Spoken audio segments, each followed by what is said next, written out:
Company, ರೈತ ಉತ್ಪಾದನಾ ಸಂಸ್ಥೆಗಳ ಸಬಲೀಕರಣ ಕುರಿತ ಬಾನುಲಿ ಸರಣಿ. ನಮ್ಮ ಕಂಪನಿ, ಇದು ನಮ್ಮ ಕಂಪನಿ, ನಮ್ಮ ಕಂಪನಿ, ಇದು ನಮ್ಮ ಕಂಪನಿ.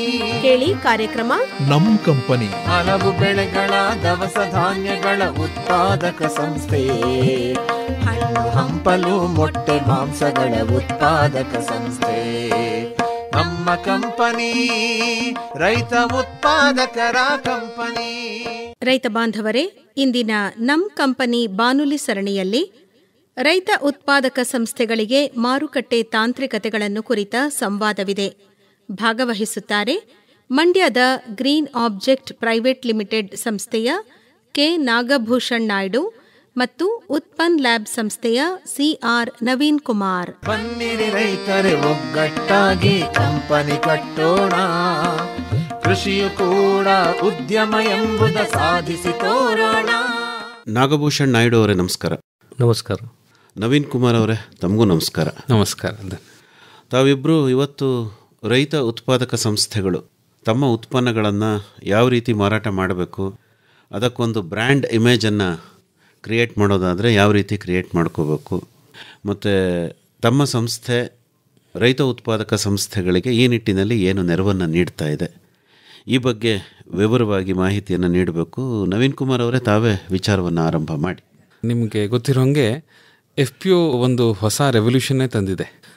ರೈತ ಇದುವರೆಗೂ ನಾವು ಬೆಳೆದಿದ್ದು ನಾವು ಮಧ್ಯವರ್ತಿ ಕೊಡ್ತೀವಿ, ಅದಾದಮೇಲೆ ನಮಗೆ ಗೊತ್ತಿಲ್ಲ, ನಮ್ಗೆ ಎಷ್ಟೋ ದುಡ್ಡು ಸಿಕ್ಕಿದ್ರೆ ಸಾಕು, ಮತ್ತು ಈಗಿನ ಸಿಚುವೇಷನ್ಲಿ MSP ಸಿಕ್ಬಿಟ್ರೆ ಸಾಕು ಅನ್ನೋದಿತ್ತು.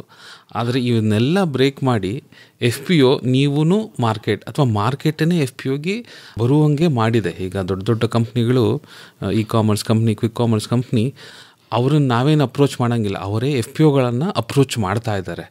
ಇದು FPO ತಂದಂತಹ ಒಂದು ಹೊಸ ಬದಲಾವಣೆಗಳು.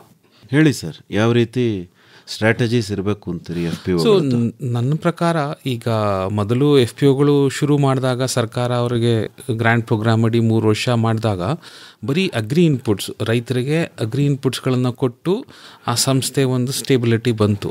ಎಲ್ಲೋ ಒಂದು ಕಡೆ ರೈತರುಗಳು ಮತ್ತು FPOಲಿ ನಾವು ಮಾರ್ಕೆಟಿಂಗ್ ಮಾಡಬಹುದಾ ಅನ್ನೋ ಒಂದು ಭಯ ಇತ್ತು.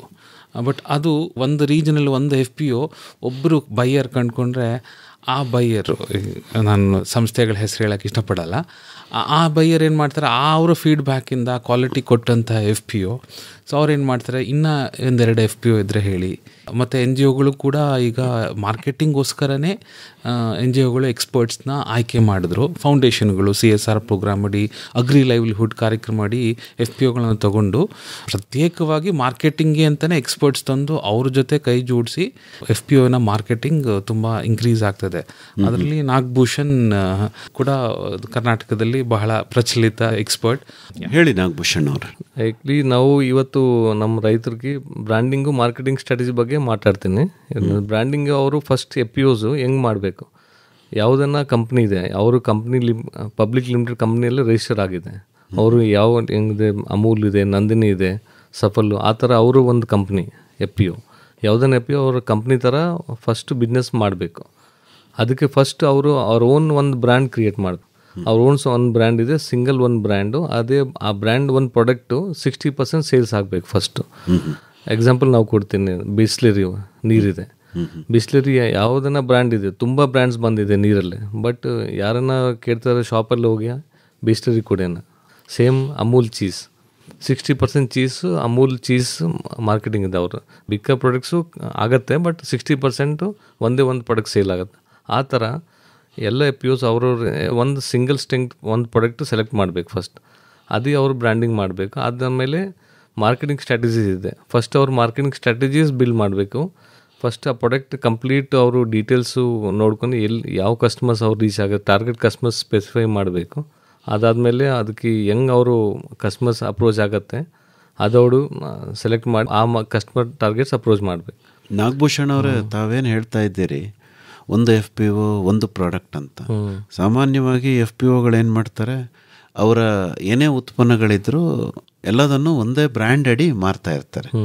ಈಗ ನಿಮ್ಮ ಚಿಂತನೆ ಇರೋದು ಒಂದು ಉತ್ಪನ್ನ, ಅದು 60% ಮಾರ್ಕೆಟ್ ಶೇರ್ನ ತಗೋಬೇಕು ಅಂತ. ಈಗ ಅವ್ರದ್ದು ಎಲ್ಲ ಉತ್ಪನ್ನಗಳನ್ನು ಅವ್ರದ್ದೇ ಒಂದೇ ಬ್ರ್ಯಾಂಡ್ ಅಡಿ ಮಾರಾಟ ಮಾಡೋದು ಹಾಗಾದ್ರೆ ತಪ್ಪು ಅಂತೀರಾ? ಇಲ್ಲ, ತಪ್ಪೇನಿಲ್ಲ. ನಾವೇನು ಎಲ್ಲ ಪ್ರಾಡಕ್ಟ್ ಮಾಡಿ ಅವ್ರ ಹತ್ರ 100 ಪ್ರಾಡಕ್ಟ್ಸ್ ಇರ್ಬೋದು.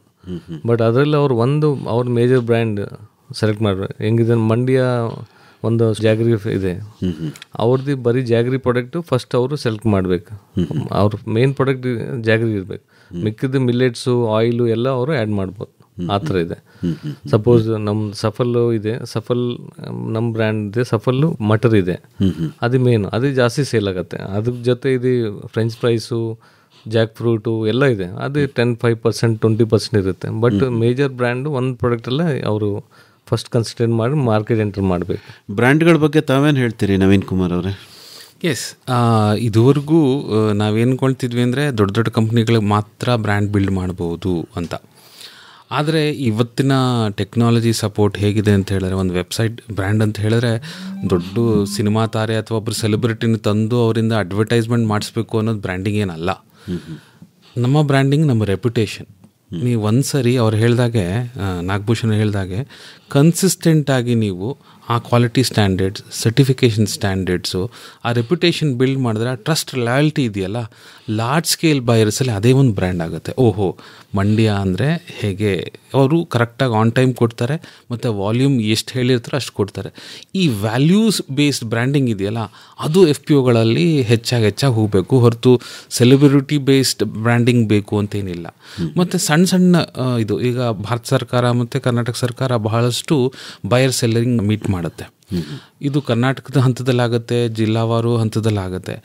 ನಮ್ಮ ರೈತರುಗಳು ಆ ಬಯಸೆಲ್ಲ ಮೀಟಿಂಗಲ್ಲಿ ಕರ್ನಾಟಕದಲ್ಲಿ ಹೊರಗಡೆ ಸ್ಟೇಟ್ಗಳಲ್ಲಿ ಹೋಗಿ ಅಲ್ಲಿ ನೆಟ್ವರ್ಕ್ ಮಾಡಿಕೊಂಡ್ರೂ ಸಾಕು, ಅವ್ರು ನಮ್ಮನ್ನು ನಾವು ಬ್ರ್ಯಾಂಡ್ ಮಾಡಿ. ಅದಕ್ಕೆ ಇವೆಲ್ಲ ಒಂದು ಬಾರಿ ಸೇಲ್ಸ್ ಆಗೋದಕ್ಕಷ್ಟೇ ಅನುಕೂಲ ಆಗುತ್ತೆ ಅಂತ ಬಹಳಷ್ಟು ಆರೋಪಗಳಿದ್ದಾವೆ. ಈ ತರಹ ಏನೇನು ಅವರು ಮಾರುಕಟ್ಟೆ ಮೇಳಗಳಲ್ಲಿ ಭಾಗವಹಿಸ್ತಾರಲ್ಲ, ಆ ಸಮಯದಲ್ಲಿ ಆಗುವಂಥ ಸೇಲ್ಸ್ ಅಷ್ಟೇ, ಮತ್ತೆ ಇದು ಫರ್ದರ್ ಸೇಲ್ಸ್ ಆಗಿ ಕನ್ವರ್ಟ್ ಆಗ್ತಾ ಇಲ್ಲ. ಯಾಕಂತಂದರೆ ಇಲ್ಲೇ ಗ್ಯಾಪ್ ಆಗ್ತಾ ಇರೋದು ನಮ್ಮಲ್ಲಿ. ಮತ್ತೆ ಅವರು ರಿಪೀಟ್ ಕಸ್ಟಮರ್ ಆಗಬೇಕು ಅಂತ ಹೇಳಿದ್ರೆ ನಮ್ಮಲ್ಲಿ ವ್ಯವಸ್ಥೆಗಳಿರಬೇಕು. ನಾವು ನಮ್ಮ ಬಿಸ್ನೆಸ್ ಕಾರ್ಡ್ ಕೊಟ್ಟರೆ ಆಗ್ಬೋದು, ಒಂದು ಸಣ್ಣ ವೆಬ್ಸೈಟ್, ಇವಾಗ ಒಂದು 5,000 ಕೊಟ್ಟರು ಒಂದು ವೆಬ್ಸೈಟ್, ಅತ್ಯಾಧುನಿಕ ವೆಬ್ಸೈಟ್ ಒಬ್ಬ ಇಂಜಿನಿಯರಿಂಗ್ ಕಾಲೇಜ್ ಹುಡುಗ ಮಾಡಬಲ್ಲ. ಅದರಲ್ಲಿ ಅವರು ಯಾರೇ ಹೊರಗಡೆಯವರು ಅಪ್ರೋಚ್ ಆದರೂ ನಮಗೆ ಫೋನ್ಗೆ ಸಿಗಬೇಕು ಅಂತೇನಿಲ್ಲ. ಸೊ ಈ ಥರ ಡಿಜಿಟಲ್ ಟೆಕ್ನಾಲಜಿ ಯೂಸ್ ಮಾಡಿಕೊಂಡು, ಅಥವಾ ವಾಟ್ಸಪ್ ಬಿಸ್ನೆಸ್ ಇದೆ, ಇವೆಲ್ಲವೂ ನಿಮ್ಮ ಒಂದು 5,000 ಬಡ್ಜೆಟಲ್ಲಿ ಇವೆಲ್ಲ ನೀವೊಂದು ಬ್ರ್ಯಾಂಡಿಂಗ್ ಸೆಟ್ ಮಾಡ್ಕೋಬೋದು. ಏನಂತ ಹೇಳಿದ್ರೆ, ನಾವು 24/7 ಆಕ್ಸೆಸಿಬಿಲಿಟಿ ಇರಬೇಕು. ಈಗ ಬೋರ್ಡ್ ಆಫ್ ಡೈರೆಕ್ಟರ್ ಇಬ್ಬರು ಹೋಗಿರ್ತಾರೆ, CEO ಒಬ್ಬರು ಹೋಗಿರ್ತಾರೆ ಇವತ್ತು, ಮತ್ತು ನೆಕ್ಸ್ಟ್ ಯಾವುದಕ್ಕೂ ಇನ್ನಿಬ್ಬರು ಹೋಗಿರ್ತಾರೆ. ಸೊ ಯಾರೂ ಒಂದು ಕರೆಕ್ಟಾಗಿ ಬಿಸ್ನೆಸ್ ಕಾರ್ಡ್ ಕೊಟ್ಟಿರಲ್ಲ, ಅಥವಾ ಒಬ್ರದ್ದು ಫೋನ್ ನಂಬರ್ ಇರುತ್ತೆ, ಬ್ಯುಸಿ ಇರ್ತಾರೆ, ಇತ್ತಲ್ಲ. ಆದರೆ ಈ ಡಿಜಿಟಲ್ ಮೀಡಿಯಾ ಅಂದರೆ ನಮ್ಗೆ ಎನ್ಕ್ವೈರಿ ಬಂದಿದ್ದು ಆರಾಮಾಗಿ ಕ್ಯಾಪ್ಚರ್ ಮಾಡ್ಬೋದು ಇಮೇಲ್ಗಳಲ್ಲಿ. ಸೊ ಹಾಗಾಗಿ ಚೆಕ್ ಲಿಸ್ಟಲ್ಲಿ ಒಂದು 4-5 ಪ್ರತಿಯೊಬ್ಬರು ಪ್ರಾಪರ್ ಬಿಸ್ನೆಸ್ ಕಾರ್ಡ್ ಇಟ್ಕೋಬೇಕು, ಒಂದು ಸಣ್ಣ ವೆಬ್ಸೈಟ್ ಮತ್ತು ವಾಟ್ಸಪ್ ಬಿಸ್ನೆಸ್, ಈ ಥರ ಅವ್ರಿಗೆ ಯಾವ್ದು ಸೂಕ್ತವಾಗುತ್ತೋ ಅಷ್ಟು ಮಾಡಿಕೊಂಡ್ರೆ ಕಮ್ಯುನಿಕೇಷನ್ ಗ್ಯಾಪ್ ಆಗಿರಲ್ಲ. ಎಲ್ಲಿ ಕಮ್ಯುನಿಕೇಷನ್ ಗ್ಯಾಪ್ ಆಗುತ್ತೆ, ನೀವು ಹೇಳೋಂಥ ಸಮಸ್ಯೆಗಳು ಹುಟ್ಟಾಗೋದು. ಹೇಳಿ ಸರ್. ಅದೇ ಇದು ಚಾಲೆಂಜಸಲ್ಲಿದೆ. ಇನ್ನು ಒಂದು 4-5 ಪಾಯಿಂಟ್ಸ್ ಇದು ನಾವು ಹೇಳ್ತೀನಿ ರೈತರಿಗೆ. FPOs ಯಾಕೆ ಸಪ್ಲೈಸ್ ಕಂಟಿನ್ಯೂಟಿ ಬರಲ್ಲ? First point pricing. ಅವ್ರನ್ನಿದೆ ಒಂದೇ ಪ್ರೈಸೆಲ್ಲ ಇಟ್ಕೊಳ್ತಾರೆ. ಅವರು ಸಪೋಸ್ ಮಾರ್ಕೆಟ್ ಪ್ರೈಸ್ ಇವತ್ತು 100 ರೂಪಾಯಿ ಇದೆ, ಅವ್ರು 110 ಕೊಡಿ, ಆ ಥರ ಬಯಸ್ ಏನು ಬರಲ್ಲ. ಬಯಸ್ ಚಾಲೆಂಜಸ್ ನಾವು ಇಡ್ತಾಯಿದ್ದೆ. First point pricing. ನಮ್ಮ ರಿಕ್ವೆಸ್ಟ್ ಇದೆ ಎಲ್ಲ FPOಸ್ಗೆ, ಪ್ರೈಸ್ ಯಾರನ್ನ ಮಾರ್ಕೆಟ್ ಪ್ರೈಸಲ್ಲೂ ಅವರು ಬೈ ಮಾಡ್ತಾರೆ, ಅದಕ್ಕೆ ಅವರು ಒಪ್ಕೊಳ್ಬೇಕು. ಫಸ್ಟು ಸಪ್ಲೈಸು ಆಟೋಮೆಟಿಕಾಗಿ ಬರುತ್ತೆ. ಇನ್ನೊಂದು ನೆಕ್ಸ್ಟ್ ಪಾಯಿಂಟು ನವೀನ್ ಹೇಳಿದೆ, ಆ ಥರ ಕಂಟಿನ್ಯೂ ಸಪ್ಲೈಸ್ ಬೇಕು. ಸಪೋಸ್ ನಾವು ಒಂದು FPO ಹತ್ತಿರ ಹೋಗ್ತೀನಿ, ನಮ್ಗೆ ಸಪೋಸ್ ಜಾಗ್ರಿ ಬೇಕು ಡೈಲಿ 1 ಟನ್, ಅವ್ರು ಡೈಲಿ 1 ಟನ್ ಸಪ್ಲೈ ಮಾಡೋಕ್ಕೆ ಅವ್ರಿಗೆ ಪ್ಲಾನಿಂಗ್ ಮಾಡಿ ಸ್ಟೋರೇಜ್ ಮಾಡಬೇಕು. ಆ ಕನ್ಸಿಸ್ಟೆನ್ಸಿ ಇಲ್ವಾ? ಸಪೋಸ್ ಅವ್ರು ಇವತ್ತು ಸಪ್ಲೈ ಮಾಡ್ತಾರೆ, ನೆಕ್ಸ್ಟ್ ಟೈಮು ಅದೇ ಸರ್ ನಮ್ಮ ಹತ್ರ ಇಲ್ವಾ ಸ್ಟಾಕು, ಆ ಥರ ಯಾವುದು ಕಸ್ಟಮರ್ಸ್ ಬರಲ್ಲ. ಅವ್ರ ಕಸ್ಟಮರ್ಸ್ ಕಂಟಿನ್ಯೂಟಿ ಬೇಕು. ಇನ್ನೊಂದು ಕ್ವಾಲಿಟಿ ಫಸ್ಟ್. ಅದೇ ಕ್ವಾಲಿಟಿ ಬಗ್ಗೆ ಅವರು ತುಂಬ ಪ್ರಾಡಕ್ಟ್ ಫಸ್ಟು ಲಾಂಚಿಗೆ ಮುಂಚೆ ಅವರು ಎಲ್ಲ ಕ್ವಾಲಿಟಿ ಸರ್ಟಿಫಿಕೇಷನು ಎಲ್ಲ ಅವರು ಲ್ಯಾಬ್ ಟೆಸ್ಟಿಂಗ್ ಎಲ್ಲ ಮಾಡಿ ಅವ್ರು ಇಟ್ಕೋಬೇಕು. ಅದು ಅವ್ರಿಗೆ ವ್ಯಾಲ್ಯೂ ಅಡಿಷನ್ ಬರುತ್ತೆ ಸೇಲ್ಸಲ್ಲೇ. ಈ 3-4 ಪಾಯಿಂಟ್ಸ್ ಅವ್ರು ನೋಡಿದ್ರೆ ಆರಾಮ್ಗೆ ಸೇಲ್ ಆಗುತ್ತೆ, ಕಂಟಿನ್ಯೂಟಿ ಆಗುತ್ತೆ ಕಸ್ಟಮರ್ಸು. ಎಲ್ಲ ಕಸ್ಟಮರ್ಸ್ಗೆ ಬೇಕು. ಅವ್ರಿಗೂ ರೈತರು ಸಪೋರ್ಟ್ ಮಾಡ್ತಾರೆ. ನಮ್ಮ ಕಂಪ್ನಿದ ಗ್ರೀನ್ ಆಬ್ಜೆಕ್ಟ್ ಅಗ್ರೋ ಇಂಡಿಯಾ ಅವ್ರು B2B ಎಲ್ಲ ತುಂಬ ಆರ್ಡರ್ಸ್ ಇದೆ, B2C ಎಲ್ಲ ಇದೆ. B2B ತುಂಬ ಹೋಟೆಲ್ಸ್, ಅವ್ರು 150 ಹೋಟೆಲ್ಸ್ ಅವರು ಮಾಡ್ತಾಯಿದ್ದಾರೆ ಸಪ್ಲೈಸ್, ತರಕಾರಿ ಎಲ್ಲ. ಅವ್ರು ಆರ್ಡರ್ ಕೊಡ್ತಾರೆ ರೆಗ್ಯುಲರ್. ಅವ್ರಿಗೆ ನಾವು ಮಂತ್ಲಿ ಒಂದು ರೇಟೆಲ್ಲ ಫಿಕ್ಸ್ ರೇಟಲ್ಲಿ ಕೊಟೇಶನ್ ಕೊಡಬೇಕು. ಇವ್ರಿಗೆ ನಾವು ಡೈಲಿ ಪ್ರೈಸ್ ಆ ರೇಟ್ಸ್ ಮ್ಯಾಚ್ ಮಾಡಿ ಇವ್ರು ಸಪ್ಲೈ ಮಾಡ್ಬೋದು ಆರಾಮ್ಗನ. ಹೇಳಿ ನವೀನ್ ಕುಮಾರ್, ಈಗ B2B B2C ಏನಾಗಿದೆ ಅಂತಂದರೆ ರೈತರುಗಳಿಗೆ ಇಂಡಿವಿಜುವಲ್ ಲೆವೆಲಲ್ಲೇ ವರ್ಕ್ ಮಾಡ್ತಾ ಬಂದಿದ್ದಾರೆ. ಒಂದು ಕಲೆಕ್ಟಿವ್ ಆಗಿ FPO ಅಲ್ಲಿ ಬಂದಾಗ ಏನು ಕಸಿಬಿಸಿ ಆಗುತ್ತಂತಂದರೆ, ಮೊದಲು ಇಂಡಿವಿಜುವಲ್ ಲೆವೆಲಲ್ಲಿ ಮಧ್ಯವರ್ತಿಗಳಿಗೂ 10 ವರ್ಷದಿಂದ ನಾನು ಅವ್ರಿಗೆ ಕೊಡ್ತಾ ಇದ್ದೀನಿ ಅನ್ನೋ ಒಂದು ಕಸ್ಟಮರ್ ಲಾಯಲ್ಟಿ ಲೂಪ್ ಇತ್ತು. ಅವರು ನನ್ನ ಸೋಷಿಯೋ ಎಕನಾಮಿಕ್ ಸಾಧಕ ಬಾಧಕಗಳು ಇದೆ, ಅವ್ರ ಜೊತೆ ಒಂದು ಫ್ರೆಂಡ್ಲಿ ಲೆವೆಲ್ ಆಗಿ ಟ್ರಾನ್ಸಾಕ್ಷನಲ್ ಲೆವೆಲಲ್ಲೂ ಕೂಡ ಒಂದು ಕಸ್ಟಮರ್ ಲಾಯಲ್ಟಿ ಲೂಪ್ ಇತ್ತು ಮಧ್ಯವರ್ತಿಗಳು. ಅದು ಅವರು ಒಗ್ಗಿಸ್ಕೊಂಡು ಬಿಟ್ಟಿದ್ದಾರೆ. ಈಗ FPO ಅಲ್ಲಿ ಅಗ್ರಿಗೇಟೆಡ್ ಆಗಿ ಬಂದು ಮಾಡಲಿಕ್ಕೆ ಅದೇ ಎಕ್ಸ್ಪೆಕ್ಟ್ ಮಾಡ್ತಾರೆ. ಬಟ್ ಇಲ್ಲಿ ಬಿಗ್ ಬಯರ್ಸ್ ಯಾರಿದ್ದಾರೆ, ಯಾರು ಈಸಿಯಾಗಿ ಸ್ಕೇಲ್ ಮಾಡ್ಬೋದು, ಯಾರು ನಿಮ್ಮ ಜೊತೆ ಹಲವಾರು ವರ್ಷಗಳು ಕಂಟಿನ್ಯೂಸ್ ಆಗಿ ತೊಗೋಬೋದು, ಅವರಲ್ಲಿ ಎಕ್ಸ್ಪೆಕ್ಟೇಷನ್ನು ಆ ಕಸ್ಟಮರ್ ಲಾಯಲ್ಟಿ ಲೂಪ್ ಬಿಲ್ಡ್ ಮಾಡೋದಿದೆಯಲ್ಲ, ಇದು FPO ಕೆಲವು 1 ಅಥವಾ 2 ವರ್ಷ ಹಾಕಬೇಕು. ಅಂದರೆ ಅವರು ಪರಿಶ್ರಮ ಹಾಕಬೇಕು. ಆವಾಗ ಹೇಗೆ ನಿಮ್ಮ ಹಳೆಯ ಮಧ್ಯವರ್ತಿಗಳ ಜೊತೆ ಒಂದು ಲಾಯಲ್ಟಿ ಲೂಪ್ ಬಿಲ್ಡ್ ಆಗಿಟ್ಟು ಇವ್ರ ಜೊತೆನೂ ಒಂದು ಲಾಯಲ್ಟಿ ಲೂಪ್ ಬಿಲ್ಡ್ ಆಗುತ್ತೆ. ಇದು ಕೆಲವೊಂದು FPOಗಳು ಆಗಲೇ ತುಂಬ ಮೆರಿಟೋರಿಯಸ್ FPOಗಳು ಇದನ್ನು ಕಂಡುಕೊಂಡು ರೈತರಿಗೆ ಕನ್ವಿನ್ಸ್ ಮಾಡಿದ್ದಾರೆ. ನಮಗೆ ಪೇಮೆಂಟ್ ಏನಿದೆ 5 ಡೇಸ್ ಆದ್ರೂ ಪಕ್ಕಾ ಆಗುತ್ತೆ ಅಥವಾ 10 ಡೇಸ್ ಆಗುತ್ತೆ. ಮಧ್ಯವರ್ತಿಗಳು ನೆಕ್ಸ್ಟ್ ದಿನವೇ ಕೊಡ್ತಾರೆ. ಆದರೆ ಅದಕ್ಕೆ ಎಷ್ಟೊಂದು ಬಾಧಕಗಳಿರ್ತವೆ. ಇದನ್ನೆಲ್ಲ ನಾವು ಕನ್ಸಿಡರ್ ಮಾಡಿಕೊಂಡು ಹೊಸ ಕಸ್ಟಮರ್ನ ಆ್ಯಡ್ ಮಾಡಬೇಕಾದ್ರೆ ಕೆಲವೊಂದು ರೆಸಿಸ್ಟೆನ್ಸ್ ಇದೆ, ಕೆಲವೊಂದು ಹೊಸ ಪ್ರೋಸೆಸ್ ಇದೆ. ಅದಕ್ಕೆ FPO ಅಡ್ಜಸ್ಟ್ ಆಯಿತು ಅಂದರೆ ರೈತರುಗಳು ಕೂಡ ಅಡ್ಜಸ್ಟ್ ಆಗ್ತಾರೆ. ಅಲ್ಲ, ಈ B2B B2C ಅದನ್ನೊಂಚೂರು ಎಕ್ಸ್ಪ್ಲೈನ್ ಮಾಡಿ. ಓಕೆ, ನಾಗಭೂಷಣ್ ನೀವೇ B2B ಅಲ್ಲಂದರೆ ಬಿಸ್ನೆಸ್ ಟು ಬಿಸ್ನೆಸ್. ಅದರೆಲ್ಲ ಕಸ್ಟಮರ್ ಡೈರೆಕ್ಟ್గా ನೀವು ಕಾಣಿಸಲ್ಲ. B2B ಬಿಸ್ನೆಸ್ ಸಪೋಸ್ ನಮ್ಮ ಒಂದು FPO ಇದೆ, ಅದೊಂದು ಬಿಸ್ನೆಸ್ಸು. ಇನ್ನೊಂದು business metro cash and carry ಅವ್ರದ್ದು ಬಿಸ್ನೆಸ್ಸು. ಅವ್ರೇನು ಆರ್ಡರ್ಸ್ ಅದು ಅವ್ರ ಮಧ್ಯ ಟ್ರಾನ್ಸಾಕ್ಷನ್ ಅದು B2B ಟ್ರಾನ್ಸಾಕ್ಷನ್ ಆಗುತ್ತೆ. ಮೆಟ್ರೋ ಔಟ್ಲೆಟ್ನಿಂದ ರಿಟೇಲ್ ಕಸ್ಟಮರ್ಸ್ ಬರುತ್ತೆ ಅವ್ರ ಅಂಗಡಿಗೆ, ಅವ್ರು ನೋಡ್ಕೊಂಡು ಬೈ ಮಾಡೋದು ಅದು B2C ಸೆಗ್ಮೆಂಟು. ಅವ್ರು ಡೈರೆಕ್ಟ್గా B2C ಮೀನ್ಸ್ ಡೈರೆಕ್ಟ್ ಕಸ್ಟಮರ್ಸ್ಗೆ ಸೇಲ್ ಮಾಡ್ತಾರೆ. B2B ಅಲ್ಲೆಲ್ಲ ಹೋಲ್ಸೇಲ್ ಬಲ್ಕ್ ಪ್ಯಾಕಿಂಗ್ ಎಲ್ಲ ಆಗುತ್ತೆ. B2C ಎಲ್ಲ ರಿಟೇಲ್ ಪ್ಯಾಕ್ ಎಲ್ಲ ಸೇಲ್ಸ್ ಆಗುತ್ತೆ. B2B ಕಸ್ಟಮರ್ಸ್ ಇದೆ, ಅವ್ರು ಮತ್ತೆ ಅವರು ಬ್ರ್ಯಾಂಡಲ್ಲೇ ಪ್ಯಾಕ್ ಮಾಡಿ ರೀಪ್ಯಾಕ್ ಮಾಡಿ ಸೇಲ್ ಮಾಡ್ತಾರೆ. ಅದೆಲ್ಲ B2C. ಓಕೆ, ಇನ್ನೊಂದು ಸ್ವಲ್ಪ ವಿಸ್ತೃತವಾಗಿ ಹೇಳ್ಬೋದಾ ನವೀನ್ ಕುಮಾರ್ ಅವರೇ? ಸಿಂಪಲ್ ಆಗಿ ಆಡು ಭಾಷೆಯಲ್ಲಿ ಹೇಳಬೇಕು ಅಂತಂದರೆ, ಒಬ್ಬ ವ್ಯಾಪಾರಿ APMCಗೆ ಹೋಗಿ ಅವನು ನಮ್ಮ ಮನೆ ಮುಂದೆ ಮಾಡಿರೋದು ಬಿಸ್ನೆಸ್ ಟು ಕಸ್ಟಮರ್, ಅವನನ್ನು ಒಂದು ಬಿಸ್ನೆಸ್ ಅಂತ ತಂದ್ಕೊಂಡ್ರೆ, ಅದೇ ಆ ವ್ಯಾಪಾರಿ ಅವನು ವ್ಯಾಪಾರಿ APMC ಒಂದು ಹೋಲ್ಸೇಲ್ ಅಂಗಡಿಲಿ ತಗೊತಾನೆ ತರಕಾರಿಗಳನ್ನು, ದಿನವತ್ತಿ ಏನು ಫ್ರೆಶ್ ಇರುತ್ತೆ, ಅದು B2B ಆಗಿಬಿಡುತ್ತೆ.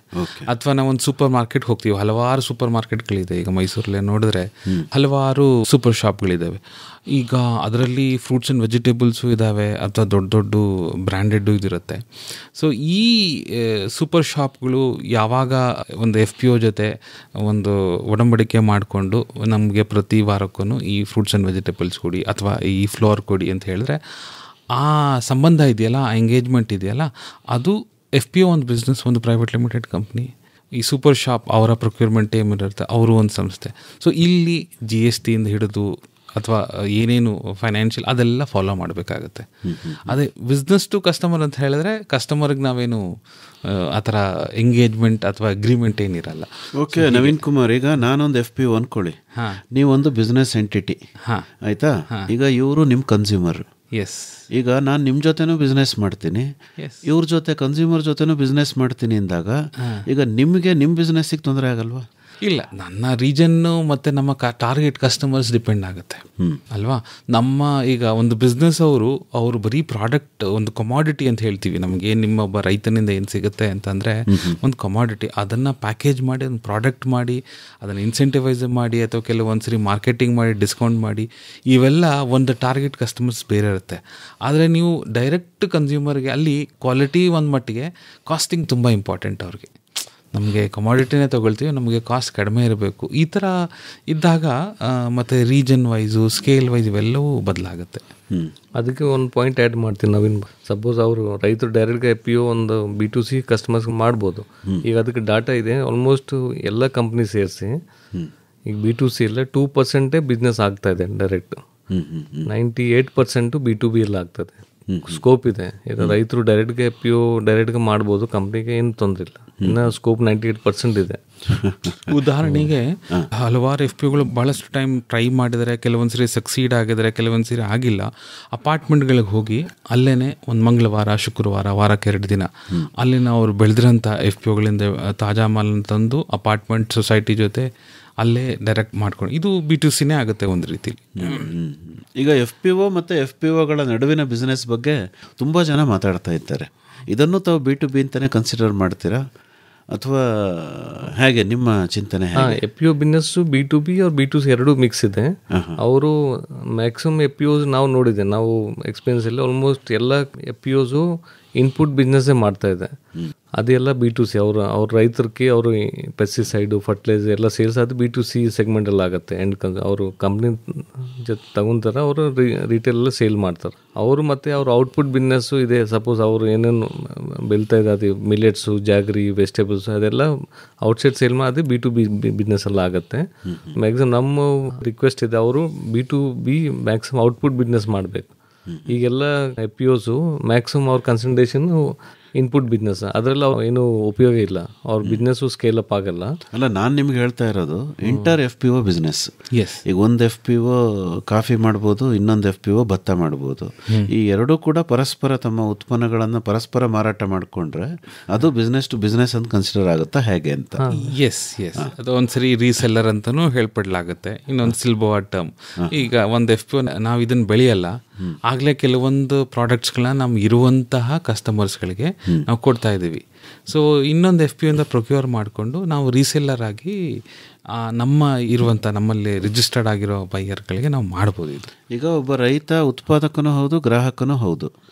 ಒಂದು ರೈತ ಉತ್ಪಾದಕ ಸಂಸ್ಥೆಯಲ್ಲಿ ಕನಿಷ್ಠ 1,000 ಜನ ಇದ್ದರೆ 25 ಎಫ್ ಪಿ ಒಗಳಲ್ಲಿ 25,000 ಜನ ಆಗ್ತಾರೆ. ಅಂದರೆ 25,000 ಕನ್ಸ್ಯೂಮರ್ಸ್ ಅಂತಲೂ ನಾವು ಭಾವಿಸ್ಬೋದಲ್ವಾ? ಈ ಮಾರ್ಕೆಟ್ ಪೊಟೆನ್ಷಿಯಲ್ನ ಯಾವ ರೀತಿ ಎಫ್ ಪಿ ಒಗಳು ಬಳಕೆ ಮಾಡ್ಕೋಬೇಕು ಅಂತೀರಿ? ಇದು ತುಂಬ ಒಳ್ಳೆ ಪೊಟೆನ್ಷಿಯಲ್ ಇದೆ ಕಂಪ್ನೀಸ್ಗೆ. ಇನ್ನು ಪ್ರೈವೇಟ್ ಕಂಪ್ನೀಸ್ ಎಲ್ಲ ಇದಕ್ಕೆ ಸ್ಟ್ರೆಂಗ್ ನೋಡ್ತಾರೆ. ಅವ್ರ ಎಫ್ ಪಿ ಒ ಥ್ರೂ ಎಲ್ಲ ಅವ್ರ ಪ್ರಾಡಕ್ಟ್ಸು ಈ 25,000 ರೈತರಿಗೆ ಸೇಲ್ ಮಾಡೋಕ್ಕೆ ಪ್ರೇರಣೆ ಮಾಡ್ತಾರೆ. ಅವರು ಮಾಡ್ಬೋದು ಆರಾಮ್ಗೆ, ಸೇಲ್ಸು ಆಗುತ್ತೆ, ಅವ್ರಿಗೆ ಇನ್ಕಮ್ ಸಿಗುತ್ತೆ. ಅಲ್ಲ, ಅದಕ್ಕೇನು ಸ್ಟ್ರಾಟಜೀಸ್ ಇರಬೇಕು ಅಂತೀರಿ? ಅದಕ್ಕೇನು ಸ್ಟ್ರಾಟಜಿ, ಅವರು ಡೈರೆಕ್ಟ್ಗೆ ಕಂಪ್ನೀಸ್ ಅಪ್ರೋಚ್ ಮಾಡಬೇಕು. ಎಫ್ ಪಿ ಒಸು ಕಂಪ್ನೀಸ್ ಜೊತೆ ಡಿಸ್ಕೌಂಟೆಡ್ ರೇಟೆಲ್ಲ ಅವ್ರ ಪ್ರಾಡಕ್ಟ್ ನೆಗೋಷಿಯೇಟ್ ಮಾಡಿ ತಗೊಂಡು ಅವ್ರು ವೇರ್ಹೌಸ್ ಮಾಡಿ ಅವರು ರೈತರಿಗೆ ಕೊಡ್ಬೋದು. ರೈತರಿಗೆ ಕಮ್ಮಿ ರೇಟೆಲ್ಲ ಸಿಕ್ಕುತ್ತೆ, ಅವ್ರಿಗೆ ಒಂದು ಸರ್ವಿಸ್ ಚಾರ್ಜಸ್ ಎಲ್ಲ ಇನ್ಕಮ್ ಆಗುತ್ತೆ ಎಫ್ ಪಿ ಒಸ್ಗೆ, ಪ್ಲಸ್ ಕಂಪ್ನೀಸ್ಗೆ ಈಸಿ ಆಗುತ್ತೆ ರೂಟು. ಬಹಳಷ್ಟು ಎಫ್ ಪಿ ಒಗಳು ಡಿಪಾರ್ಟ್ಮೆಂಟ್ ಸ್ಟೋರ್ ಮಾದರಿಯಲ್ಲಿ ಒಂದು ಅಂಗಡಿಯನ್ನು ತೆರೆಯುವಂತಹ ಚಿಂತನೆಯಲ್ಲಿ ಇದ್ದಾವೆ. ಬಹಳಷ್ಟು ಈಗಾಗಲೇ ಅದರಲ್ಲಿ ಇಳಿದು ಬಿಟ್ಟಿದ್ದಾವೆ. ಈಗ ಅದು ಒಂದು ಯಶಸ್ವಿ ಮಾದರಿ ಆಗಬಲ್ಲದು ಅಂತ ತಮಗನ್ಸುತ್ತೆ ನವೀನ್ ಕುಮಾರ್ ಅವರೇ? ಎಫ್ ಪಿ ಒಗಳು ಈಗ ತುಂಬ ಡೀಪ್ ಏರಿಯಾದಲ್ಲಿದ್ದರೆ, ಡೀಪ್ ರೂರಲ್ ಏರಿಯಾಲಿದ್ದರೆ ಖಂಡಿತ ಇದು ಆಗುತ್ತೆ. ರಿಮೋಟ್ ಏರಿಯಾದಲ್ಲಿದ್ದು ಅಥವಾ ಸಿಟಿ ಸೆಂಟರ್ ಅಥವಾ ಟೌನ್ ಸೆಂಟರ್ ದೂರವಿದ್ದಿದ್ದು ಅವ್ರು ಖಂಡಿತ ಇದು ಉಪಯೋಗ ಆಗುತ್ತೆ. ಯಾಕಂದರೆ ರೈತರುಗಳು ಎಫ್ ಪಿ ಒಲೇ ಒಂದೇ ವಿಲೇಜಲ್ಲಿ ಇರಲ್ಲ, ಹಲವಾರು ಗ್ರಾಮ ಪಂಚಾಯಿತಿಗಳಲ್ಲಿ 1000 ಮೆಂಬರ್ ಫಾರ್ಮರ್ಸ್ ಸ್ಪ್ರೆಡ್ ಆಗಿರ್ತಾರೆ. ಸೊ ಅವರಿಗೆ ಈಗ ಹೇಗಾದರೂ ಇನ್ಪುಟ್ಸ್ ತೊಗೊಳೋದಕ್ಕೆ ಯಾರ್ಯಾರು ಎಫ್ ಪಿ ಒಗಳಿಗೆ ಬರ್ತಾರೆ ಅಲ್ಲಿ ಈ ವ್ಯವಹಾರನೂ ಕೂಡ ಮಾಡ್ಕೋಬೋದು. ಇಲ್ಲ ಆ್ಯಕ್ಚುಲಿ ಇದು ತುಂಬ ಈ ಸ್ಟ್ರಾಟಜಿ ಏನಾದರೂ ಇಂಪ್ಲಿಮೆಂಟ್ ಆಯಿತು ಅಂದರೆ ಬಹಳಷ್ಟು ಸಣ್ಣ ಮತ್ತು ಅತಿ ಸಣ್ಣ ರೈತರಿಗೂ ಕೂಡ ಇದು ತುಂಬ, ಯಾಕಂದರೆ ಅವರ ಟ್ರಿಪ್ ಟುವರ್ಡ್ಸ್ ಟೌನ್ ಅಥವಾ ತಾಲೂಕ್ ಸೆಂಟರ್ಗಳಿಗೆ ಹೋಗೋದು ಕಡಿಮೆ ಆಗುತ್ತೆ. ಅಲ್ಲ, ಇಲ್ಲಿ ಒಂದು ಸಣ್ಣ ಹೆಚ್ಚಿದೆ, ನೀವು ತಮ್ಗೆ ಗಮನಿಸಬೇಕು. ಏನಂದರೆ ಈಗ ಡಿಪಾರ್ಟ್ಮೆಂಟ್ ಸ್ಟೋರಲ್ಲಿ ಮಾರಾಟ ಆಗುವಂಥ ಎಲ್ಲ ಉತ್ಪನ್ನಗಳನ್ನು ಕೂಡ ಒಂದು ಎಫ್ ಪಿ ಒ ಅಥವಾ ಒಂದು 25 ಎಫ್ ಪಿ ಒಗಳು ಉತ್ಪಾದನೆ ಮಾಡೋಕ್ಕಾಗಲ್ಲ. ಆಗ ಈ ಕನ್ಸ್ಯೂಮರ್ ಗೂಡ್ಸ್ಗಳನ್ನು ಉತ್ಪಾದನೆ ಮಾಡುವಂಥ ದೊಡ್ಡ ದೊಡ್ಡ ಸಂಸ್ಥೆಗಳು ಪಿಕ್ಚರಿಗೆ ಬಂದ್ಬಿಡ್ತವೆ. ಸೊ ಅವು ನಿಧಾನವಾಗಿ ಇವರು ಮಾಡಿರುವಂತಹ ಸ್ಪೇಡ್ ವರ್ಕ್ ಏನಿದೆಯಲ್ಲ ಅದನ್ನು ಅವರು ತಮ್ಮ ಲಾಭಕ್ಕೆ ಬಳಸ್ಕೊಳ್ಳುವಂತಹ ಒಂದು ಅವಕಾಶ ಸೃಷ್ಟಿ ಆದಂಗೆ ಆಗಲ್ವಾ? ಇಲ್ಲ, ಈಗ ಹೆಸರು ಹೇಳಬೇಕು ಅಂದರೆ PNG ಮತ್ತು HCL ಈಗಾಗಲೇ ತುಂಬ ರೂರಲ್ ಸೈಡಲ್ಲಿ ಮೊಬೈಲ್ ವ್ಯಾನ್ಗಳಿಂದ ಅಥವಾ ಮೊಬೈಲ್ ಸೆಂಟರ್ಗಳಿಂದ ರೀಚ್ ಔಟ್ ಆಗ್ತಾ ಇದ್ದಾರೆ. ಮೈಕ್ರೋ ಎಂಟರ್ಪ್ರಿನರ್ಸ್ ಮಾಡಿ ಅಥವಾ ಅವ್ರದ್ದೇ ಒಂದು ಸೆಲ್ಫ್ ಇದು ಮಾಡ್ತಾ ಇದ್ದಾರೆ. ಇದಿಲ್ಲ ಅಂತೇನಿಲ್ಲ, ಆದರೆ ಮಾರ್ಕೆಟ್ ದೊಡ್ಡದ್ರಿಂದ ಅದೇನು ಅಷ್ಟೇನು ಬಹಳಷ್ಟು ಒಬ್ಬರು ರೆವೆನ್ಯೂ ಹೋಗ್ಬಿಡುತ್ತೆ, ಮಾರ್ಜಿನ್ ಹೋಗುತ್ತೆ ಅನ್ನೋದು ಏನಿಲ್ಲ. ತಾವೇನಂತೀರಿ ನಾಗಭೂಷಣ್ ನಾಯ್ಡು ಅವರೇ? ಅದೇ ನವೀನದ ಕರೆಕ್ಟ್ ಇದೆ. ಇದು ಏನು ಇಂಪ್ಯಾಕ್ಟ್ ಆಗಲ್ಲ ಅವ್ರ ಬಿಸ್ನೆಸ್ಗೆ. ಅವ್ರದ್ದು ಆಲ್ರೆಡಿ ಮಾರ್ಕೆಟ್ ರೀಚ್ ಇದೆ. ಅವ್ರು ಚಿಕ್ಕ ಹಳ್ಳಿಯಲ್ಲಿ ಅವ್ರ ಪ್ರಾಡಕ್ಟ್ಸ್ ಇದೆ, ಬ್ರ್ಯಾಂಡೆಡ್ ಕಂಪ್ನೀಸ್ ಇದೆ. ಇವರು ರಿವರ್ಸ್ ಮಾರ್ಕೆಟಿಂಗ್ ಮಾಡ್ಬೋದು. ಒಂದು ಎಫ್ ಪಿ ಇಂದ ಒಂದು ಎಫ್ ಪಿ ರಿವರ್ಸ್ ಮಾರ್ಕೆಟಿಂಗ್ ಮಾಡಿ ಅವರು ಬಿಸ್ನೆಸ್ ಆಗತ್ತೆ. ಸ್ಕೋಪ್ ತುಂಬ ಜಾಸ್ತಿ ಇದೆ, ಡಿಮ್ಯಾಂಡ್ ಇನ್ಕ್ರೀಸ್ ಆಗ್ತಾ ಇದೆ ದಿನ ದಿನ, ಪಾಪ್ಯುಲೇಷನ್ ಜಾಸ್ತಿ ಇದೆ, ಡಿಮ್ಯಾಂಡು ಇನ್ಕ್ರೀಸ್ ಆಗ್ತಾ ಇದೆ. ಓಕೆ, ಅದಕ್ಕೆ ಇಂಪ್ಯಾಕ್ಟ್ ಬರಲ್ಲ. ಕನ್ಸ್ಯೂಮರ್ ರಿಸರ್ಚ್ ಅಂತೀವಲ್ಲ ನಾವು, ಗ್ರಾಹಕ ಸಂಶೋಧನೆ, ಅದನ್ನು ದೊಡ್ಡ ದೊಡ್ಡ ಸಂಸ್ಥೆಗಳು ತುಂಬ ಮಾಡ್ತವೆ. ಆದರೆ ಎಫ್ ಪಿ ಒಗಳು ಅದನ್ನು ಮಾಡೋದು ಕಷ್ಟ. ಈ ನಿಟ್ಟಿನಲ್ಲಿ ಏನು ಮಾಡ್ಬೋದು ಅಂತೀರಿ ರೈತ ಉತ್ಪಾದಕ ಸಂಸ್ಥೆಗಳು? ಅದಕ್ಕೆ ನಾವು ಏನು ಸಜೆಸ್ಟ್ ಮಾಡಿದ್ರೆ, ರೈತ ಉತ್ಪಾದಕ ಸಂಘ ಅವರು ತುಂಬ ಗೌರ್ಮೆಂಟ್ ಪ್ರಮೋಟೆಡ್ ಸಂಸ್ಥೆ ಇದೆ. ಅವರು ಕನ್ಸ್ಯೂಮರ್ ರಿಸರ್ಚ್ ಮಾಡಿದೆ, ಗೌರ್ಮೆಂಟು ಫಂಡಿಂಗ್ ಮಾಡ್ತಾರೆ. ಅವ್ರಿಗೆ ಅಪ್ರೋಚ್ ಮಾಡಿ ಆ ರಿಪೋರ್ಟ್ಸ್ ಅವ್ರು ರಿಕ್ವೆಸ್ಟ್ ಮಾಡ್ಬೋದು, ಅವ್ರಿಗೆ ಕೊಡ್ತಾರೆ ಫ್ರೀಯಲ್ಲೇ ರೈತರಿಗೆ. ಸಪೋಸ್ ಟೊಮೆಟೊ ಮೇಲೆ ರಿಸರ್ಚ್ ಆಗುತ್ತೆ, ಪ್ಯಾಡಿ ಮೇಲೆ ಆಗುತ್ತೆ, ಒಂದೊಂದು ಕ್ರಾಪಲ್ಲಿ ಒಂದೊಂದು ರಿಸರ್ಚ್ ಆಗ್ತಾ ಇದೆ ರೆಗ್ಯುಲರ್ಲಿ. ಅವರು ಅಪ್ರೋಚ್ ರಿಕ್ವೆಸ್ಟ್ ಮಾಡಿ ಅವ್ರಿಗೆ ಸಿಕ್ಕುತ್ತೆ ರಿಪೋರ್ಟ್, ಆ್ಯಂಡ್ ಕಂಪ್ಲೀಟ್ಲಿ ರಿಪೋರ್ಟ್ ಸಿಕ್ಕುತ್ತೆ. ಅವ್ರ ರಿಪೋರ್ಟ್ ನೋಡ್ಕೊಂಡು ಅವರು ಸ್ಟ್ರಾಟಜಿ ಪ್ಲಾನ್ ಮಾಡ್ಬೋದು, ಹೆಂಗೆ ಅವರು ಮಾರಾಟ ಮಾಡ್ಬೋದು. ಈಗ ಕೆಲವೊಂದು ಎಷ್ಟೊಂದು ಬಯರ್ಸ್ ಎಲ್ಲ ಮೀಟಿಂಗ್ ವರ್ಕ್ಶಾಪ್ಗಳಲ್ಲಿ ಎಫ್ ಪಿ ಒಗಳು ಮತ್ತು ಈ ಬಯರ್ಸ್ಗಳನ್ನ ನಾವು ಕೂಡಿ ಹಾಕ್ತೀವಿ, ಗೌರ್ಮೆಂಟ್ ಫೆಸಿಲಿಟೇಟ್ ಮಾಡ್ತಾರೆ. ಅಲ್ಲಿ ಆ್ಯಕ್ಚುಲಿ ದೊಡ್ಡ ದೊಡ್ಡ ಬಯರ್ಸ್ಗಳೇ ಈಗ ರೈತರನ್ನ ಮತ್ತು ಎಫ್ ಪಿ ಒಗಳನ್ನು ನಮ್ಮ ಶಾಪ್ಗಳಿಗೆ ಬನ್ನಿ, ಕೂತ್ಕೊಳ್ಳಿ, ಎಕ್ಸ್ಪೋಜರ್ ವಿಸಿಟ್ ಮಾಡಿ, ಕೂತ್ಕೊಂಡು ಅಬ್ಸರ್ವ್ ಮಾಡಿ ಕನ್ಸ್ಯೂಮರು ನಿಮ್ಮ ಒಂದು ಏನು ಪ್ರಾಡಕ್ಟ್ಸ್ನ ಹೆಂಗೆ ಟಚ್ ಮಾಡ್ತಾರೆ, ಯಾವ ಥರ ನೆಗೋಷಿಯೇಟ್ ಮಾಡ್ತೀವಿ ಇವೆಲ್ಲ ನೋಡಿ ಅಂಥೇಳಿ ಈ ಒಂದು ಸ್ಟ್ರಾಟಜಿಕಲ್ ಅಪ್ರೋಚ್ ಕೂಡ ನಾವು ಬೈಎಸ್ ಎಲ್ಲ ಮೀಟಿಂಗಲ್ಲಿ ಅವಕಾಶ ಮಾಡಿಕೊಡ್ತಾ ಇದ್ದೀವಿ. ಯಾಕಂದರೆ ನೋಡಿದ್ದು ಸುಳ್ಳು ಆಗ್ಬೋದು, ಕೇಳಿದ್ದು ನಿಧಾನಿಸಿ ಯೋಚಿಸಿದಾಗ ನಿಜವೂ ತಿಳಿಯೋದು ಅಂದಂಗೆ ತೀರಾ ತುಂಬ 10 ವರ್ಷ ರಿಸರ್ಚ್ ಮಾಡೋದು ಕೆಲವೊಂದು ಸರಿ ಉಪಯೋಗ ಆಗುತ್ತೆ. ಇಂಥ ವಿಷಯಗಳಲ್ಲಿ ನಮ್ಮ ರೈತರು ಪ್ಲ್ಯಾಂಟ್ಸ್ಗಳನ್ನೇ ಅಷ್ಟು ಚೆನ್ನಾಗಿ ಸೂಕ್ಷ್ಮವಾಗಿ ನೋಡ್ತಾರೆ, ಇನ್ನು ಮನುಷ್ಯರನ್ನ ಇನ್ನೂ ಬೇಗ ಕಂಡುಹಿಡಿತಾರೆ, ಅವರ ಭಾವನೆಗಳೇನು, ಅವರ ಬೈಯಿಂಗ್ ಅಪ್ರೋಚ್ ಏನು ಅಂತ. ಇಲ್ಲ, ಈಗ ಬಹಳಷ್ಟು ಎಫ್ ಪಿ ಒಗಳ ಮುಂದಿನ ಚಾಲೆಂಜ್ ಏನಪ್ಪ ಅಂದರೆ ಅವರ ಬ್ರೇಕ್ ಇವನ್ನು ಹೇಗೆ ಅವರು ರೀಚ್ ಮಾಡಬೇಕು ಅನ್ನೋದು. ಮೊದಲ 3 ವರ್ಷ ಸರ್ಕಾರದ ನೆರವಿನೊಂದಿಗೆ ಹೇಗೋ ಕಾಲ ಹಾಕ್ಬಿಡ್ತಾರೆ. ನಂತರ ಪ್ರತಿ ತಿಂಗಳು 50,000 1 ಲಕ್ಷ ಏನು ಅವ್ರು ಖರ್ಚು ಮಾಡಬೇಕಾಗಿ ಬರ್ತದೆ, ಅದನ್ನು ಅವರು ಅವರ ಬಿಸ್ನೆಸ್ ಮೂಲಕನೇ ಸಂಪಾದನೆ ಮಾಡಬೇಕು. ಈ ಚಾಲೆಂಜ್ನ ಹೇಗೆ ಮಿಟ್ ಔಟ್ ಮಾಡ್ಬೋದು? ಇದಕ್ಕೆ ನಮ್ಮೊಂದು ಸಜೆಷನ್, ನಾವು ಇದಕ್ಕೆ ಮುಂಚೆ ನಾವು ಮದಡಿ ಸಫಲ್ ಎಲ್ಲ ಕೆಲಸ ಮಾಡಿದೆ.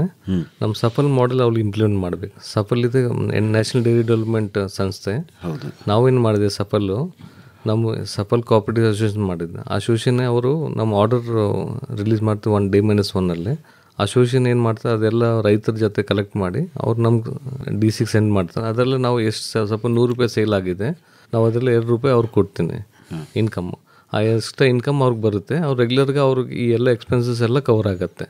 ಗೌರ್ಮೆಂಟ್ ಸಪೋರ್ಟು 2-3 years ಎಲ್ಲ ಸ್ಟಾಪ್ ಆಗುತ್ತೆ. ಬಟ್ ಅವರು ಸೆಲ್ಫ್ ಮೋಡೆಲ್ಲ ಬಿಸ್ನೆಸ್ ಮಾಡಬೇಕು. ಇದಕ್ಕೆ ಅವರು ಈ ಮಾಡೆಲ್ ಚೆನ್ನಾಗಿದೆ, ಇದು ಅವ್ರು ಇಂಪ್ಲಿಮೆಂಟ್ ಮಾಡ್ಬೋದು. ಎಲ್ಲ ರೈತರು ಡೈರೆಕ್ಟ್గా ಆ ಕ್ವಾಲಿಟಿ ಸಪ್ಲೈ ಮಾಡಬೇಕು. ಅದರಲ್ಲಿ ಈ ಅಸೋಸಿಯೇಷನ್ ಎಫ್ ಪಿ ಒ ಇದೆ, ಎಫ್ ಪಿ ಎಲ್ಲನ ಕೋಆರ್ಡಿನೇಷನ್ನು ರೈತರ ಬಗ್ಗೆ ಇವನ್ ಕಸ್ಟಮರ್ ಜೊತೆ ಮಾತಾಡಿ ಅವ್ರ ಟ್ರಾನ್ಸಾಕ್ಷನ್ನು ಕಂಪ್ಲೀಟ್ ಆಗಿದ ತಕ್ಷಣ 2% ಅವ್ರಿಗೆ ಬರುತ್ತೆ ಇನ್ಕಮ್. ಫೈನಾನ್ಷಿಯಲ್ 100 ರೂಪಾಯಿ ಅವ್ರು ಸೇಲ್ ಮಾಡಿದ್ರೆ 2 rupees ಅವ್ರಿಗೆ ಬರುತ್ತೆ ಇನ್ಕಮ್. ಈ ಇನ್ಕಮಲ್ಲಿ ಅವರೆಲ್ಲ ಖರ್ಚಸ್ ಎಲ್ಲ ರಿಕವರ್ ಆಗುತ್ತೆ. ಅವ್ರ ಸ್ಟಾಫು, ಅವ್ರ ಸ್ಟೋರೇಜ್ ಖರ್ಚು ಎಲ್ಲ ರಿಕವರ್ ಆಗುತ್ತೆ. ಅಂದರೆ ನೀವೆಲ್ಲ ಎಫ್ ಪಿ ಒಗಳು ಸೇರ್ಕೊಂಡು ಫೆಡರೇಷನ್ ಮಾಡ್ಕೋಬೇಕು ಅಂತೀರಾ? ಫೆಡರೇಷನ್ ಒಂದು ಅದು ಒಳ್ಳಿದೆ, ಅದು ಮಾಡ್ಬೋದು. ಅದೊಂದು ಇನ್ನೊಂದು ತೊಂದರೆ ತಂದ್ಕೊಂಡಂಗೆ ಆಗಲ್ವಾ? ಯಾಕೆಂದರೆ ಇಲ್ಲಾಂದ್ರೆ ಅವರು ಎಫ್ ಪಿ ಒ ಮುಖಾಂತರ ಮಾಡ್ಬೋದು ಡೈರೆಕ್ಟ್. ಫೆಡರೇಷನ್ ಇಲ್ಲ ಅಂದ್ರೆ ಡೈರೆಕ್ಟ್ಗೆ ಅವ್ರ ಎಫ್ ಪಿ ಒ ಅವ್ರ ರೈತರು ಇದೆಯಾ, ಸಪೋಸ್ ಸೌತ್ ರೈತರು ಏನು ಐಟಮ್ಸ್ ಇದೆ ರೈತರು ಡೈರೆಕ್ಟ್ಗೆ ಡೆಲಿವರಿ ಮಾಡ್ತಾರೆ. ಇವರೆಲ್ಲ ಅರೇಂಜ್ಮೆಂಟ್ಸ್ ಮಾಡಿ ಇವ್ರು ಬಿಲ್ ಮಾಡ್ತಾರೆ ಎಫ್ ಪಿ ಒ. ಓಕೆ, ನಿಮ್ಗೇನು ಅನಿಸುತ್ತೆ ನವೀನ್ ಅವರೇ? ಇಲ್ಲ, ಔಟ್ಪುಟ್ ಮಾರ್ಕೆಟಿಂಗ್ ಇದುವರೆಗೂ ಸುಲಭವಾದ ಜರ್ನಿ ಆಗಿಲ್ಲ. ಅದರದ್ದೇ ಆದ ರೆಸಿಸ್ಟೆನ್ಸ್ ಇದೆ. ಕೆಲವೊಂದು ಸರಿ ಈಗ ನಾವು ಆಯ್ಕೆ ಮಾಡುವಾಗ ಎಫ್ ಪಿ ಒ ಶುರು ಮಾಡಿದಾಗ BSc ಅಗ್ರಿಕಲ್ಚರ್ ಇರುವಂತಹ CEOಗಳನ್ನ ಆ ಥರ ತೊಗೊಳ್ತೀವಿ. ಅವರಲ್ಲಿ ಆಸ್ಪಿರೇಷನ್ಸ್ ಬೇರೆ ಇರುತ್ತೆ. ಬರೀ ನನ್ನ ಕೆಲಸ ಅಂತ ಆಸ್ಪಿರೇಷನ್ ಇರೋಕ್ಕೆ ಬಂದವರು ಅದು ಔಟ್ಪುಟ್ ಮಾರ್ಕೆಟಿಂಗಲ್ಲಿ ರಿಸ್ಕ್ ತೊಗೊಳ್ಳೋದು, ಕ್ಯಾಲ್ಕುಲೇಟ್ ರಿಸ್ಕ್ ತೊಗೊಳ್ಳೋದು ಕಡಿಮೆ ಆಗ್ಬೋದು. ಇಲ್ಲಿ 3 ಆ್ಯಂಗಲಿಂದನೂ ಮಾಲೀಕತ್ವ ಅಥವಾ ಓನರ್ಶಿಪ್ ಇರಬೇಕು. ಒಂದು ಎಫ್ ಪಿ ಒಲಿರುವಂತಹ ಬೋರ್ಡ್ ಆಫ್ ಡೈರೆಕ್ಟರ್ಸಲ್ಲಿ 11 ಜನದಲ್ಲಿ 1 ಅಥವಾ 2 ಆ್ಯಕ್ಟಿವ್ ಆಗಿಬಿಟ್ಟು ಓನರ್ಶಿಪ್ ತೊಗೊಂಡ್ರೆ, ಕ್ಯಾಲ್ಕುಲೇಟೆಡ್ ರಿಸ್ಕ್ ತೊಗೊಂಡ್ರೆ, ಅಲ್ಲಿನ ಮ್ಯಾನೇಜ್ಮೆಂಟ್ CEO ಯಾರು 3 ವರ್ಷಕ್ಕೆ ಆಯ್ಕೆ ಆಗಿರ್ತಾರೆ ಅವರು ಕೂಡ ರಿಸ್ಕ್ ಟೇಕಿಂಗ್ ಕೆಪಾಸಿಟಿ ಮತ್ತು ಕರೇಜ್ ಬರುತ್ತೆ. ಆ ಕಾನ್ಫಿಡೆನ್ಸು ಧೈರ್ಯನ ಸಾಧನಂ ಅಂತ ಹೇಳ್ದಂಗೆ, ಆ ಇವೆರಡು ಕಾನ್ಫಿಡೆನ್ಸಲ್ಲಿ ಮ್ಯಾನೇಜ್ಮೆಂಟ್ ಟೀಮ್ CEO ಮತ್ತು 1 ಅಥವಾ 2 ಬೋರ್ಡ್ ಆಫ್ ಡೈರೆಕ್ಟರ್ ಇದ್ದರೆ ಆ ಕಾನ್ಫಿಡೆನ್ಸ್ ಫಾರ್ಮರ್ಸಲ್ಲಿ ಬರ್ತದೆ. ಅವರು 10 ಜನ 20 ಜನ ಮಾಡಿ ನಾವು ಔಟ್ಪುಟ್ ಮಾರ್ಕೆಟ್ನೇ ನಮಗೆ ಕೈಗೂಡಿಸ್ತೀವಿ. 10 ಅಲ್ಲ 15 ದಿನ ಆದರೂ ಬಿಲ್ಲಿಂಗ್ ಲೇಟ್ ಆದರೂ, ಯಾಕಂದರೆ ಸಂಸ್ಥೆಗಳು ಯಾವತ್ತೂ ಇವತ್ತು ಇಸ್ಕೊಂಡು ನಾಳೆನೇ ಕೊಟ್ಬಿಡಲ್ಲ ಪೇಮೆಂಟು. ಇದೊಂದು ಇದೆ. ಸೊ ಎಲ್ಲಿವರೆಗೆ ಒಂದು FIGಗಳು ನಿಮ್ಗೆ ಗೊತ್ತಿರೋಂಗೆ ಒಂದು FIG 20 ಜನ, ಈಗ ಅವರಲ್ಲಿ BOD ಮತ್ತು CO ನಂಬಿಕೆ ಬರುತ್ತೆ, ಓನರ್ಶಿಪ್ ಇದ್ದರೆ ಔಟ್ಪುಟ್ ಮಾರ್ಕೆಟಿಂಗ್ ಅದಾಗದೇ ಹೋಗುತ್ತೆ, ಅದಾದ ಕ್ಯಾರಿ ಆಗುತ್ತೆ. ಈಗೆಲ್ಲ ನಾವು ಅಬ್ಸರ್ವ್ ಮಾಡಿರೋ ಹಾಗೆ FPOಗಳೇ ಹೋಗಿ ಬಯರ್ಗಳನ್ನ ಹುಡುಕಬೇಕು ಅಂತಿಲ್ಲ. ಈ ದೊಡ್ಡ ದೊಡ್ಡ ಸಂಸ್ಥೆಗಳು B2B ಬಿಸ್ನೆಸ್ಸಲ್ಲಿರುವಂಥ ಸಪ್ಲೈ ಚೈನಲ್ಲಿ ಅವ್ರಲ್ಲಿ ತುಂಬಷ್ಟು ಡೇಟಾ ಇದೆ, ತುಂಬಷ್ಟು ಅನಾಲಿಟಿಕ್ಸ್ ಇದೆ, ಎಲ್ಲಿ ಏನೇನು ಬೆಳೀತಿದ್ರೆ, ಯಾವ ಜಿಯೋ ಟ್ಯಾಗಿಂಗ್ ಮಾಡಿಕೊಂಡು ಇಲ್ಲಿ ಇಷ್ಟೇ ಸಿಗುತ್ತೆ ಅನ್ನೋ ಡೇಟಾ ತುಂಬ ಕಲೆ ಹಾಕಿದ್ದಾರೆ. ಅವ್ರಿಗೆ ಕ್ವಾಲಿಟಿ ಸ್ಟ್ಯಾಂಡರ್ಡ್ ಮ್ಯಾಚ್ ಆಯಿತು ಅಂದರೆ ಆ ಜಾಗಕ್ಕೆ ಅವರೇ ಹೋಗ್ತಾರೆ. ರೀಚ್ ಔಟ್ ಆಗೋದು ಹೇಗೆ ಅಂತ ಅದನ್ನು ಸಮಸ್ಯೆ ಬರ್ತಿರೋದೇ ಅದೇ ನಾನು ಹೇಳ್ತೀನಲ್ಲ. ಈ B2B ಕಂಪ್ನಿಗಳು ಯಾವುದು ಕ್ವಿಕ್ ಕಾಮರ್ಸ್ ಕಂಪ್ನಿ, ಕಾಮರ್ಸ್ ಮನೆ, ಅವ್ರ ಹತ್ರ ಎಷ್ಟು ಡೇಟಾ ಇದೆ ಅಂದರೆ, ಈಗ ಎಷ್ಟು ರಿಸರ್ಚ್ ಫೀಲ್ಡ್ ಸರ್ವೆ ಮಾಡಿ ಎಲ್ಲೆಲ್ಲಿ ಯಾವ್ಯಾವ ರೀಜನಲ್ಲಿ ಏನೇನು ಬೆಳೀತಾರೆ ಅಂತ. ಬಟ್ ಏನಂದ್ರೆ ಅವ್ರಿಗೆ ಈ ಕ್ವಾಲಿಟಿ ಕೊಡ್ತೀವಿ ಅಂತ ಹೇಳಿದ್ರೆ ಅವರ ಫೀಲ್ಡ್ ಇಂಪ್ಲಿಮೆಂಟೇಷನ್ ಟೀಮೇ FPOಗೆ ಬಾಗಿಲಿಗೆ ಬಂದು ತೊಗೊಂಡು ಹೋಗ್ತಾರೆ. ಬಟ್ ಏನಂದರೆ ನಮಗೆ ವಿಲ್ಲಿಂಗ್ನೆಸ್ ಇರಬೇಕು, ಇದು ನಾವು ದೊಡ್ಡ ಕಂಪ್ನಿಗಳ ಜೊತೆ ರಿಸ್ಕ್ ತೊಗೊಂಡು ಮಾಡ್ತೀವಿ, ಪೇಮೆಂಟ್ 1 ದಿನ 5 ದಿನ ಅಲ್ಲ 10 ದಿನ ಆದಮೇಲೆ ನಮ್ಗೆ ಕೊಡ್ತಾರೆ ಅನ್ನೋ ನಂಬಿಕೆ ಲೀಡರ್ಶಿಪ್ ಟೀಮಲ್ಲಿ ಮತ್ತು CEOಗಳಲ್ಲಿ ಬಂತು ಅಂದರೆ ಮಾರ್ಕೆಟೇ ನಿಮ್ಮ ಬಾಗಿಲಿಗೆ ಬರುತ್ತೆ. ಯಾಕಂದರೆ ಎಲ್ಲರಿಗೂ ಈಗ ಕ್ವಿಕ್ ಕಾಮರ್ಸ್ ಕಂಪ್ನಿಗಳು ಡಾರ್ಕ್ ಸ್ಟೋರ್ ಓಪನ್ ಮಾಡಿ ಎಷ್ಟು ರ್ಯಾಪಿಡಾಗಿ ಎಕ್ಸ್ಪೆಂಡ್ ಮಾಡ್ತಾ ಇದ್ದಾರೆ ಅಂತ ಹೇಳಿದ್ರೆ, ಸೊ ಅವರಿಗೆ ಸಪ್ಲೈ ಬೇಕು, ಅವರು ಕೂಡ ಒಂದು ಸ್ಟೇಬಲ್ ಸಪ್ಲೈ ಇದು ಮಾಡ್ತಾರೆ. ಮತ್ತು ಎಲ್ಲರೂ ಕೂಡ ಅವರ CSR ಅಂಡರಲ್ಲಿ ಎಲ್ಲೋ ಒಂದು ಕಡೆ FPOಗಳು ಸಪೋರ್ಟ್ ಮಾಡಬೇಕು ಅನ್ನೋ ಒಂದು ಆ್ಯಟಿಟ್ಯೂಡ್ ಬರ್ತಾ ಇದೆ. ಸೊ FPOಗಳಿಗೆ ಅವರೇ ಇನ್ವೆಸ್ಟ್ ಮಾಡಿ ಅದನ್ನು ಡೆವಲಪ್ ಮಾಡಿ ಸರ್ಟಿಫೈಯಿಂಗ್ ಆಗಲಿ ಈ ಥರ ಎಲ್ಲ ಮಾಡಿ FPOಗಳ ಜೊತೆ ಮಾಡಿ ಒಂಥರ ಕ್ಲೋಸ್ಡ್ ಸರ್ಕ್ಯುಲರ್ ಎಕಾನಮಿನೂ ಕೂಡ ನಡೀತಾ ಇದೆ. ಈವನ್ ಇದಕ್ಕೆ ಸೆಂಟ್ರಲ್ ಗೌರ್ಮೆಂಟು, ಸ್ಟೇಟ್ ಗೌರ್ಮೆಂಟು ತುಂಬ ಸಬ್ಸಿಡೀಸ್ ಕೊಡ್ತಾರೆ, ಸ್ಕೀಮ್ಸ್ ಇದೆ FPOಸ್ಗೆ. ಅದೆಲ್ಲ ಅವೈಲ್ ಮಾಡಿ ಅವರೇ ವೆಹಿಕಲ್ ಪರ್ಚೇಸ್ ಮಾಡ್ಬೋದು, ಅವರೇ ವೇರ್ಹೌಸ್ ಮಾಡ್ಬೋದು, ಅವರೇ ಕೂಲಿಂಗ್ ಸೆಂಟರ್ ಆಗ್ಬೋದು. ಇದೆಲ್ಲ ಆಡ್ಕೊಂಡು ಅವರು ಒಳ್ಳೆ ಫಸ್ಟ್ ಕ್ವಾಲಿಟಿ ಪ್ರಾಡಕ್ಟು ಡೆವಲಪ್ ಮಾಡಿ ಅದು ಮಾರಾಟ ಮಾಡ್ಬೋದು. ಪ್ಲಸ್ ಮಾರ್ಕೆಟಿಂಗ್ ಕಂಟಿನ್ಯೂಸ್ಲಿ ಪ್ರೋಸೆಸ್ ಮಾಡಬೇಕು, ಏನು ಒನ್ ಟೈಮ್ ಸ್ಟಾಪ್ ಮಾಡೋಕ್ಕಾಗಲ್ಲ, ಕಂಟಿನ್ಯೂಸ್ಲಿ ಮಾಡಬೇಕು, ಅವಾಗ ಬರುತ್ತೆ ಆರ್ಡರ್ಸ್. ಓಕೆ, ನಾಗಭೂಷಣ್ ನಾಯ್ಡು ಅವರೇ, ನಿಮ್ಮ ಗ್ರೀನ್ ಆಬ್ಜೆಕ್ಟ್ ಸಂಸ್ಥೆ ಏನು ಕೆಲಸ ಮಾಡುತ್ತೆ? FPOಗಳ ಜೊತೆ ಯಾವ ರೀತಿ ತಾವು ಕೆಲಸ ಮಾಡ್ತೀರಿ ಮತ್ತು ಅವ್ರಿಗೆ ಯಾವ ರೀತಿ ನೆರವಾಗ್ತಾ ಇದ್ದೀರಿ? ನಾವು green object almost 150 hotels supply ಮಾಡ್ತಾ ಇದೆ, ಫ್ರೂಟ್ ಆ್ಯಂಡ್ ವೆಜಿಟೇಬಲ್ಸು ಬೆಂಗಳೂರು.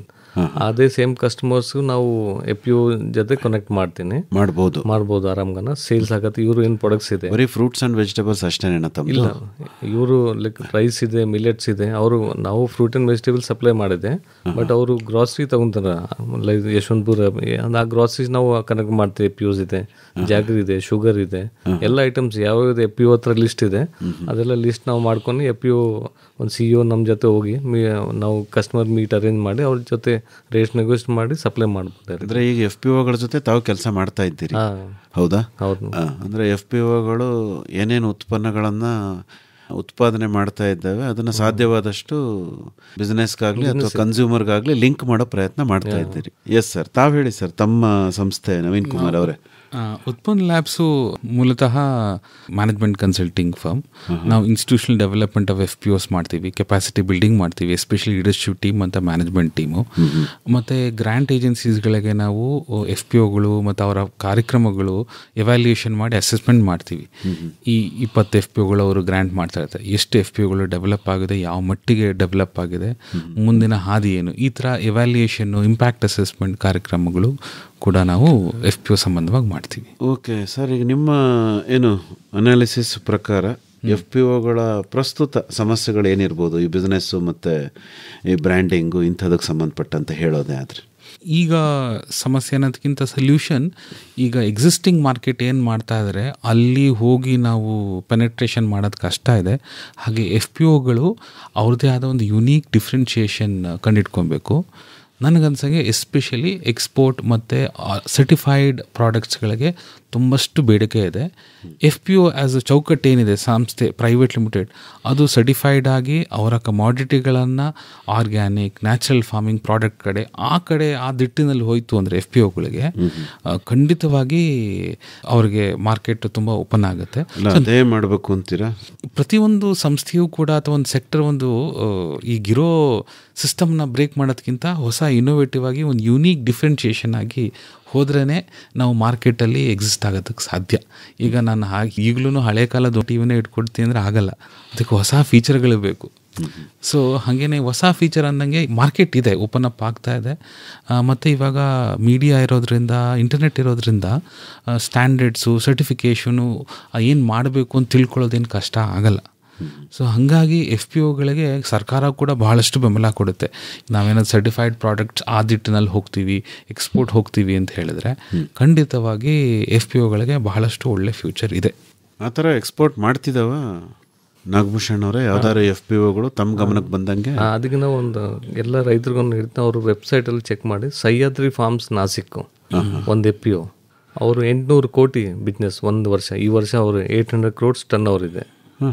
ಅವ್ರು 90% ಎಕ್ಸ್ಪೋರ್ಟ್, 10% ಡೊಮೆಸ್ಟಿಕ್ ಬಿಸ್ನೆಸ್ ಮಾರಾಟ ಮಾಡ್ತಾರೆ. ಏನು ಮಾಡ್ತಾರೆ ಎಕ್ಸ್ಪೋರ್ಟ್? ಅವರು ಎಲ್ಲ seedless grapes, tomato paste, fresh chillies exports, even ತುಂಬ ಪ್ರಾಡಕ್ಟ್ಸ್ ಇದೆ. ಎಲ್ಲ F&B ಪ್ರಾಡಕ್ಟ್ ಜಾಸ್ತಿ ಇದೆ.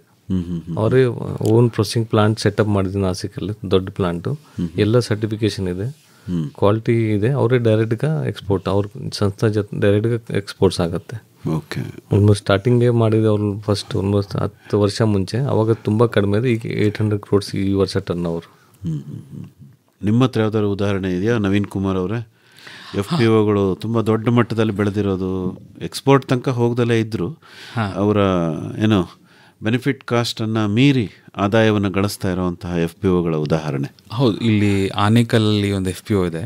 ಅವರು ಕೂಡ ಬಹಳಷ್ಟು ಪ್ರಗತಿ ಮಾಡಿದ್ದಾರೆ. ಇನ್ಪುಟ್ಟಲ್ಲಾಗಲಿ, ಔಟ್ಪುಟ್ ಮಾರ್ಕೆಟಿಂಗ್ ಆಗಲಿ, ಹೊಸ ಹೊಸ ಮಾಡೆಲ್ಗಳನ್ನ ಟ್ರೈ ಮಾಡ್ತಿರ್ತಾರೆ.